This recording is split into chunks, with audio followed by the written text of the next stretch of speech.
And Carlos Martinez and E.K. Ongley split the field, and we have contact, which puts Carlos Martinez to the back. But here comes George Murphy and E.K. Ongley. Brad Klefkin, the number 11 of Stephen Crump, did not make the main field event, but it is right back to Murphy and Mr. E.K. Ongley. But Brad Klefkin, Klefkin got kind of banged around a little bit of there, and he's got the number 1 wound up there. He is not going to back away from this party. And here comes your mini stocks, and Carlos Martinez, who has won before. And look at this. George Murphy has pushed that little Mustang out into the front over E.K. Ongley, who has a wealth of past experience in this mighty compact mini stock division. These are high-performance four-cylinder cars. Carlos Martinez now looking on the underneath of Brad in the number 1 car, who does not give up that third position.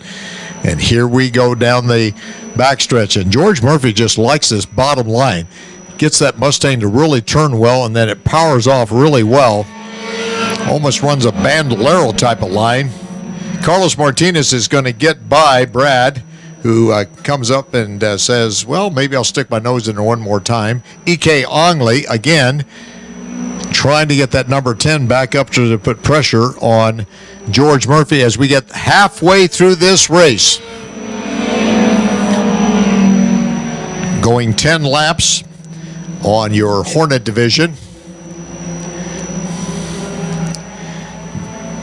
George Murphy in that number 71 Mustang, and now look at Mr. E.K. Ongley. He said, well, that bottom line worked for him. It should work for me.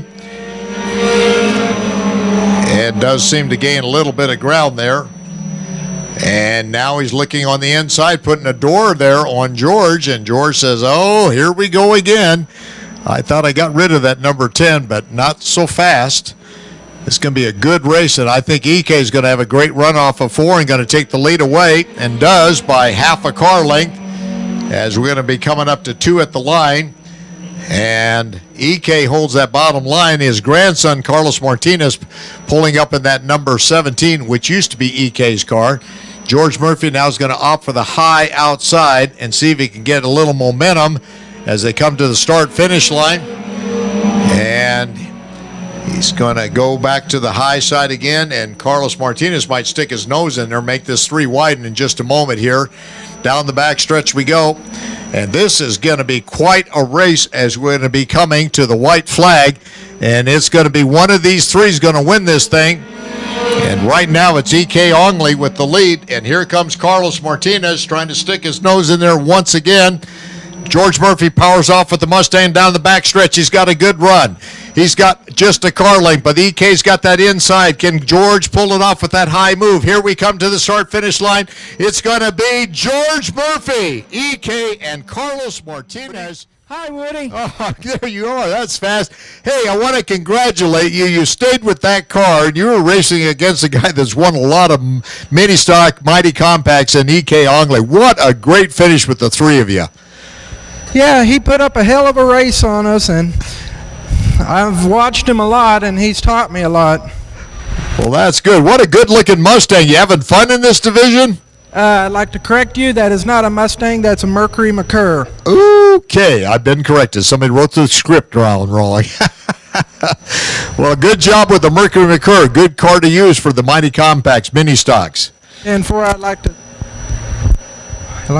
I'd like to thank Andy for Hubble for Long Real Estates, M3 Motorsports, Disruptive Paintball, and Airsoft for standing behind me for all that we've been through. Well, congratulations. Let's hear it for your winner in the mini stocks, George Murphy.